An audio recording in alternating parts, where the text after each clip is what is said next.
Então, a falta do conhecimento é que faz isso acontecer. Você não entende como trabalhar o controle glicêmico, logo você fica nos altos e baixos e não encontra o equilíbrio. Por exemplo, hoje eu jantei agora há pouco, né? Comi um prato de arroz, feijão, salada de alface e frango grelhado e um pedaço de quibe, porque o quibe estava feito, mas tinha um frango que ia morrer na geladeira. Eu falei, deixa eu fritar esse filé aqui. Então eu grelhei ele na frigideira, né, com um fiozinho de azeite. Maravilha, jantei. Mas hoje eu passei o dia praticamente com um copo de leite do café da manhã. Seria possível eu fazer isso se eu não soubesse o que eu faço com o meu controle? Seria possível ter essa habilidade de não ter uma refeição e ainda assim manter uma glicemia estável, sem hipoglicemia? Difícil. Se você não sabe exatamente o que impacta o controle glicêmico, você não vai nem conseguir ficar sem comer e nem comer mais do que é possível para não interferir no seu controle. Logo, você fica com uma limitação. Não importa se naquele dia você está comendo uma comida que para você é uma das suas preferidas e você quer comer um pouquinho mais, não dá, porque se você fizer isso vai dar errado, porque você não conseguiu entender ainda as nuances reais do controle glicêmico. Esse é o grande ponto e tudo nasce dessa falta de conhecimento das pessoas com diabetes, das crianças com diabetes, dos pais e mães pâncreas de crianças com diabetes. Nasce do desconhecimento e as pessoas demoram muito tempo e vão esperando e vão deixando e as coisas acabam ficando ruins num médio tempo. Não é num curto, necessariamente, tem que estar muito destrambelhado, né? E apesar dos pesares, a gente ainda vai ao médico, tenta fazer um controle, eu sei que todos tentam, mas o insucesso traz isso no médio prazo, às vezes no curto, e às vezes para algumas pessoas que conseguem,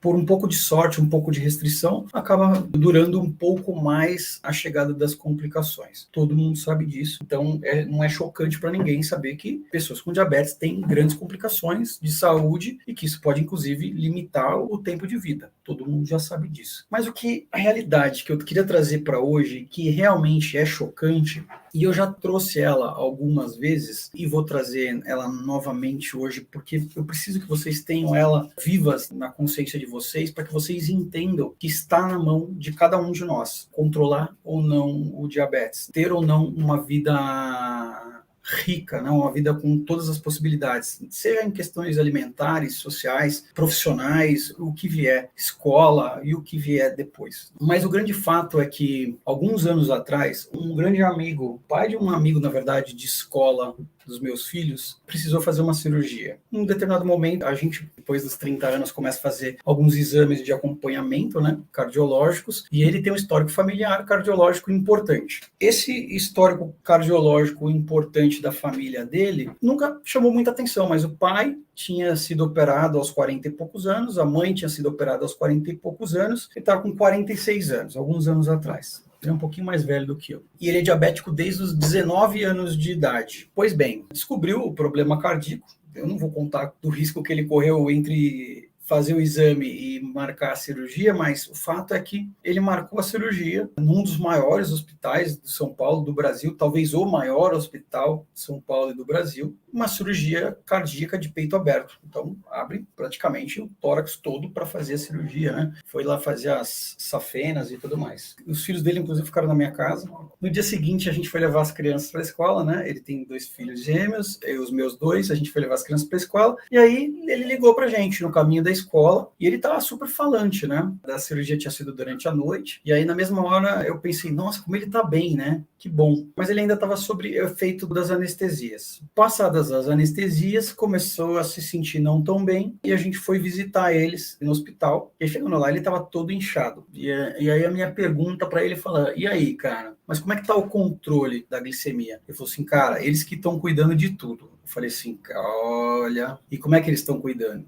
Ah, estão fazendo insulina só quando tem refeição. Eu falei, como assim? Então, eles medem a glicemia. Deu 350. Se eu for comer, eles aplicam insulina de correção. Se eu não for comer, eles não aplicam. Eu falei, meu amigo, se você deixar rolar desse jeito, a cicatrização vai ficar dificultada. Você fez uma cirurgia de peito aberto, você tem ponto por dentro e por fora. Vai dificultar a sua recuperação. Sabe-se lá se isso não pode complicar ainda mais. Ele falou assim, não, eu tô dando só um tempo para ver o que eles vão fazer. Eu falei assim, ó, você sabe o que fazer, você sabe controlar, você entende de controle glicêmico, contagem de carboidratos, não pode dar bobeira. Ah, não, mas é que eles insistem que não sei o que não sei o que lá. Bom, quando sai dessa cirurgia, fica com dreno, fica com um monte de situações desconfortáveis, uma cirurgia gigante, né? Uma cirurgia muito grande, de muito risco, muito importante. E aí eu voltei 3 dias depois. E o que uma pessoa normal demora 2 dias, no máximo 3 dias, já tinha avançado para o 4º dia e nenhuma chance dele tirar o dreno. Ele com muita dor e com a glicemia totalmente descontrolada. A esposa dele é da área de saúde, tem formação na área de saúde. Eu chamei ela de canto e falei assim, ó, vocês vão esperar o quê? Eu falei assim, não, mas poxa, nós estamos aqui no hospital tal. E aí que vai a realidade chocante. Eu falei assim, infelizmente, são poucos os profissionais verdadeiramente atualizados e capacitados no mundo do diabetes, principalmente do tipo 1, porque o tipo 1 é uma coisa imediatista. Se falta insulina, o risco de cetoacidose é grande. Numa situação de infecção desse porte que ele teve, isso era terrivelmente arriscado. E ele não estava conseguindo, não conseguia tirar dreno, não tinha sinais de melhora no processo todo, ele continuava se sentindo muito mal, quase 5 dias depois. Eu falei assim, conversa com o hospital e explica que vocês conhecem do carteado. Isso porque passava 2 vezes por dia um endocrinologista acompanhando o caso dele. Mas é aquela história, trabalha com a tabelinha, conhece NPH irregular, mas mal conhece o comportamento das outras insulinas, não entende o que é fator de sensibilidade, fator de correção, não conhece timing range, não conhece o que precisa se conhecer de fato para ter um melhor controle do diabetes. Tudo que a ciência evoluiu, alguns profissionais não se atualizaram. E aí ele ficou nesse barco à deriva. Eu falei assim, cadê a insulina e cadê o aparelho dele? Ah, eu levei para casa, eles não estavam deixando a gente usar. Eu falei, pois bem, você vai lá, bate na mesa e fala, daqui para frente é comigo. Daqui para frente a gente controla. Eu falei para o meu amigo, falei, cara, liga para sua médica, fala para ela descer aqui e assumir a responsabilidade com você. E aí ele falou que estava sem a seringa, sem as insulinas e sem o aparelho. Falei, ó, vamos fazer assim. Eu tenho em casa tudo isso que você precisa. E a minha casa é perto. Eu vou na minha casa, pego as coisas e trago aqui para você. E vocês assumem daqui para frente o controle da glicemia e assine o termo que precisa assinar, porque senão, e aí eu falei isso só no privado para a esposa dele, falei, porque senão ele não sai daqui. Senão ele vai ficar nessa cama de hospital. A gente estava no risco literal de perder o meu amigo. E aí fui para casa, peguei as insulinas, peguei um saco de seringas. Eu não tinha as canetas, né?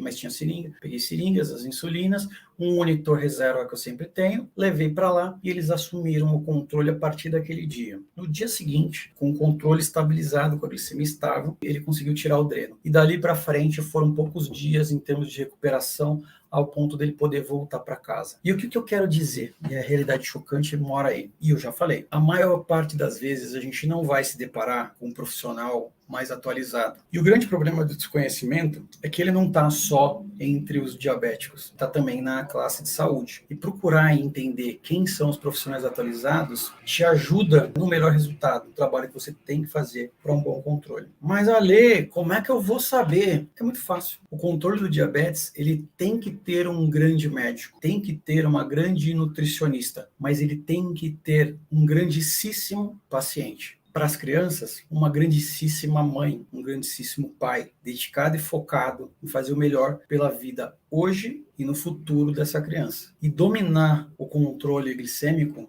é uma obrigação, não é um se dá, tem que acontecer. Não temos a opção de hoje dá, hoje não, de manhã está sempre alta, não. Sempre tem hipoglicemia, não. Essas não são aceitáveis, essas ponderáveis. Dormir com 250, não. Não se pode corrigir glicemia depois das 18 horas, não é verdade. Tabelinha de insulina. Se der 150, toma uma. Se der 250, toma duas. Se der 350, toma três. Não. Tem que aprender com profundidade o que de fato é controlar a glicemia, controlar o diabetes. Seja você usuário de bomba ou não.